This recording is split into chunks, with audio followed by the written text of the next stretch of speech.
आज का टॉपिक है हमारा finding out about the past, मतलब कि जो बीत गया है ना उसके बारे में थोड़ा सा हम लोग और जानने की कोशिश करते हैं। क्या क्या कुछ नया इसमें देखने को आपको मिलेगा, है ना। चलिए, तो सबसे पहला आपको यहाँ पे देखने को मिलेगा मनुस्क्रिप्ट्स के बारे में। मनुस्क्रिप्ट्स क्या था इसके बारे में जान लेते हैं। सबसे पहले हम लोग क्या था देखिए, manuscripts came from the Latin word manu meaning hand. आप जो यहाँ पे एक वर्ड देख रहे हैं मनुस्क्रिप्ट्स, ये मनुस्क्रिप्ट किस वर्ड से आया है? लैटिन वर्ड से। जैसे हमारे इंडिया का वर्ड क्या है? हिंदी है, संस्कृत है ना। उसी प्रकार से लैटिन का क्या है वर्ड? लैटिन वर्ड, ठीक है ना। लैटिन का क्या है? Latin word. इंडिया का इंडियन वर्ड, लैटिन का लैटिन वर्ड, है ना। तो ये जो मनुस्क्रिप्ट आप देख रहे हैं ये एक लैटिन वर्ड है, यानी कि अलग अलग वर्ड होता है हमारा। Indian word, Latin word, Greek word, है ना। अलग अलग वर्ड होता है हमारा। तो आप यहाँ पे कह सकते हैं कि मनुस्क्रिप्ट जो है वो हमारा एक लैटिन वर्ड है जिसका मतलब क्या है? मनु। क्या ना है? मनु। और मनु का मतलब होता है हैंड, हाथ। याद रखिएगा इस चीज को, आपसे पूछेगा कि मनुस्क्रिप्ट कौन सा वर्ड है? एक लैटिन वर्ड है ना। और लैटिन वर्ड में मनुस्क्रिप्ट का मतलब क्या होता है? मनु। और मनु का मतलब होता है हैंड, ठीक ना। चलो आगे बढ़ते हैं फिर। Before the invention of paper people use to write on the bark of the birch tree which grow on the Himalayas और palm leaves. These are called manuscripts. अब देखिए यहाँ पे ध्यान से, ये चीज़ आपको समझना पड़ेगा। देखिए बहुत पहले लोग बिल्कुल मतलब लिखने का काम तो करते थे वो लोग, लेकिन वो लोग लिखते किस चीज़ पे थे? क्या पेपर पे भी लिखते थे? नहीं, पेपर तो आज आया है ना, पेपर पे तो हम लोग आजकल लिखते हैं। लेकिन बहुत पहले जो है ना लोग पेपर पे नहीं लिखा करते थे, वो लोग अलग अलग पेड़ के पत्तों पे लिखा करते थे, ठीक ना।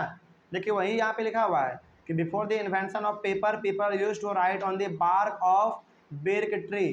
बिर्क ट्री मेनली हमारा होता है, बिर्क ट्री का मतलब होता है सनौबर का पेड़। सनौबर मतलब समझते हैं आप? आपको यहाँ पे देखने को नहीं मिलेगा, क्योंकि ये सनौबर का पेड़ जो है ना वो हिमालय में देखने को मिलता है। जो हमारे माउंट एवरेस्ट है ना, वहाँ पे आपको देखने को ये मिलेगा। तो पहले के ज़माने में पेपर नहीं था, तो लोग किस पे लिखने का काम करते थे? सनौबर का पेड़ का जो पत्ता होता था ना, उसका जो बार्क होता था, यानी कि जो उसका पेड़ का जो बाहरी वाला हिस्सा होता है ना, उस पर वो लोग लिखा करते थे। पत्तों पे भी लिखा करते थे, ठीक है। चलिए आगे बढ़ते हैं फिर। उसके बाद फिर लिखा हुआ है और पाम लीव्स। और पाम का मतलब होता है कि मतलब एक ऐसा पेड़ होता है ना जिसका कि पत्ता थोड़ा सा बड़ा होता है। जैसे यदि कभी आप गांव में भोज खाएंगे तो वहाँ पे ना पत्ते में दिया जाता है भोजन, है ना। और वो जो पत्ता है उतना बड़ा बड़ा जो पत्ता जिसको आप जिसमें भोजन खाते हैं, उसी प्रकार का पहले पत्ता हुआ करता था जिसमें कि वो लोग लिखने का काम करते थे, क्योंकि उसमें पे पेपर तो था नहीं। तो याद रखिएगा इस चीज़ को, ये पहले वाले लोग पेपर नहीं था तो लिखते किस पे थे? सनौबर के पेड़ के पत्ते पे और उसके टहनी पे भी लिखा करते थे, ठीक है। चलिए आगे बढ़ते हैं फिर। उसके बाद फिर है over a period of time many manuscripts got destroyed as they were very fragile and many were eaten away by insects but many of them survived and have been kept in temples, monasteries or under the care of government in various museums. तो पहले के लोग जो है ना लिखने का काम किससे करते थे? हाथ से करते थे, इसीलिए उसका नाम पड़ा है मनुस्क्रिप्ट। और मनु का मतलब क्या? हैंड। तो हाथ से जो हम लोग लिखते हैं ना उसको हम लोग कहते हैं मनुस्क्रिप्ट। जैसे मान लीजिए यदि मैं आपको अभी पढ़ा रहा हूँ, तो यदि मैं आपको हाथ से लिखकर नोट्स दूंगा ना तो वो कहलाएगा मनुस्क्रिप्ट, क्योंकि हमने हाथ से लिखा है। और मनुस्क्रिप्ट में एक वर्ड है MANU, मनु, जिसका मतलब क्या होता है? हैंड। तो जो भी चीज़ आप हाथ से लिख दे वो हमारा मनुस्क्रिप्ट कहलाएगा, ठीक है। तो पहले के लोग ना लिखने का काम करते थे पत्तों पर, टहनियों पर, अलग अलग जगहों पर वो लोग लिखने का काम करते थे। लेकिन जो भी उन लोगों ने लिखा आज हमारे सामने वो उतना ज़्यादा नहीं है। क्यों नहीं है? क्योंकि देखिए यदि आप पत्ते पे लिखिएगा ना तो पत्ता सूख जाएगा, सूख जाने के बाद पत्ता टूट बिखर जाता है ना। तो वही होता था उस समय पे भी, लोग लिखते तो थे पत्ते पे, लेकिन वो क्या लिखे वो ज़्यादा दिन तक टिक नहीं पाता था, क्योंकि बहुत ही पत्ता क्या होता है, नाजुक होता है ना। जरा सा आप उसको मोड़ेंगे तो मुरझा जाएगा, टूट जाएगा। तो बहुत कुछ वहीं पे वो लोग लिखे और वहीं पे वो ख़त्म भी हो गया, ठीक है ना। और जो कुछ बचा उसको हम लोगों ने मंदिरों में संभाल के रख लिया, मोनेस्ट्रीज में संभाल के रख लिया। मोनेस्ट्रीज का मतलब होता है मठ, है ना, जहाँ पे भजन कीर्तन होने का काम होता है ना, वो होता है हमारा।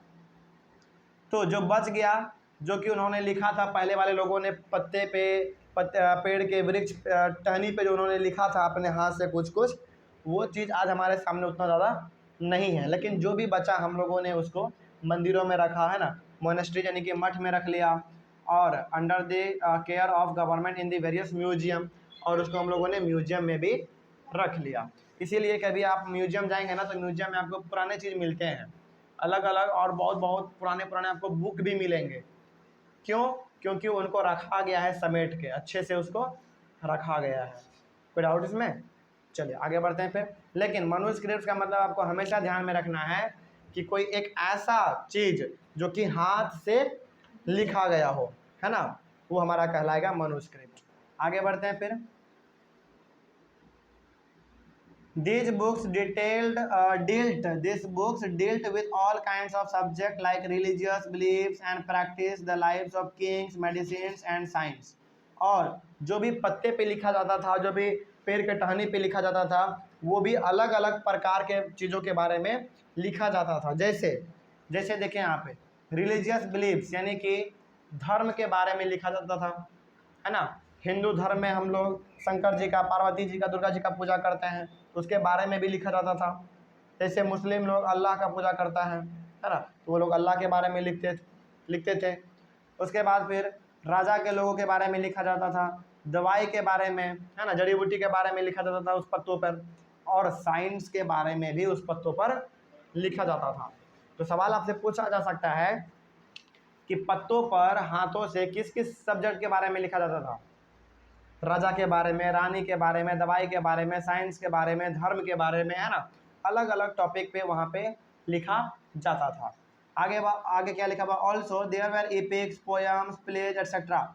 Many of these were written in Sanskrit, Tamil and other were in Prakrit language used by ordinary people. अब पत्ते पे केवल कहानी ये सब नहीं लिखा रहता था।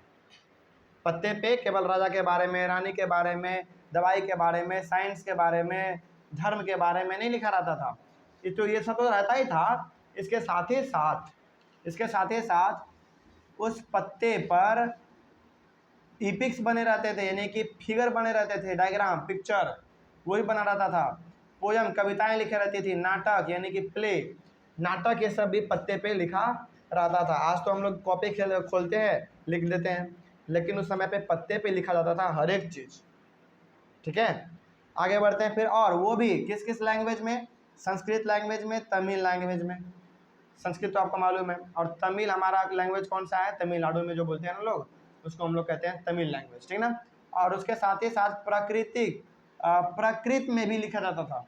प्रकृत हमारा होता है कॉमन लैंग्वेज, जैसे हम लोग अपने घर में बोलते हैं ना, जैसे भोजपुरी में भी बोलना हो, जैसे हम लोग अभी क्लास में हैं तो हम लोग हिंदी में बोलते हैं, है ना। जो हमारे घर का लैंग्वेज है, जो हम लोग अपने घर में बोलते हैं, वो हमारा हो गया प्रकृत लैंग्वेज। तो उस समय पे संस्कृत में भी लिखा जाता था, तमिल में भी, और जो आपका खास लैंग्वेज अपना है उसके बारे में भी वो लोग लिखा करते थे, ठीक ना। चलो, तो ये हो गया हमारा मैन्युस्क्रिप्ट्स के बारे में। उसके बाद फिर हम लोग पढ़ेंगे इंस्क्रिप्शन के बारे में, ठीक ना। चलो, thank you very much and have a nice day.